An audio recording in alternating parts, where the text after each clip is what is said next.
A Canadian Greenpeace activist held in Russia for 2 months is back at home in Montreal.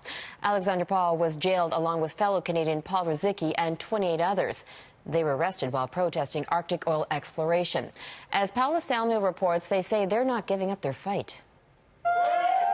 After 2 months in a Russian prison and another month in limbo as they waited for their exit visas, Canadians Alexander Paul and Paul Ruzicki are finally coming home.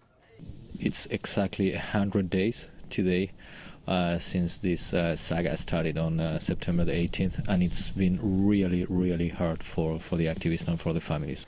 They, along with 28 others, have become known as the Arctic 30. They were arrested by Russian authorities on a Greenpeace ship after climbing this rig in protest over Russia's Arctic drilling. They were charged with piracy, a serious offense in Russia. If found guilty, they would have faced 15 years in prison.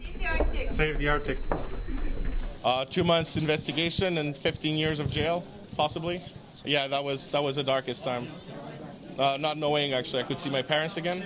But increased international pressure in the upcoming 2014 Winter Olympics in Sochi prompted Russia to reduce the charges to hooliganism before they were dropped entirely. Of course, it makes sense that Russia wants to arrive to the Olympic Games with a clean slate, with a more stable PR profile.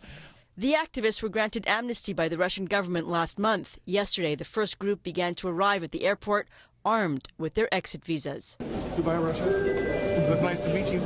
They were visibly relieved. I'm glad this case is finally over.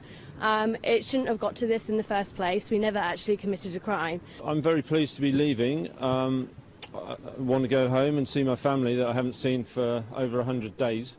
Despite the ordeal, though, their imprisonment helped the activists accomplish their mission, bringing worldwide attention to Arctic drilling.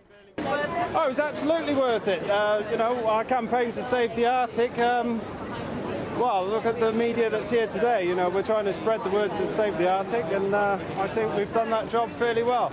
For now, though, the Arctic 30 are happy to be returning home in time to ring in the new year in warmth and safety. Paula Samuel, Global News, Montreal.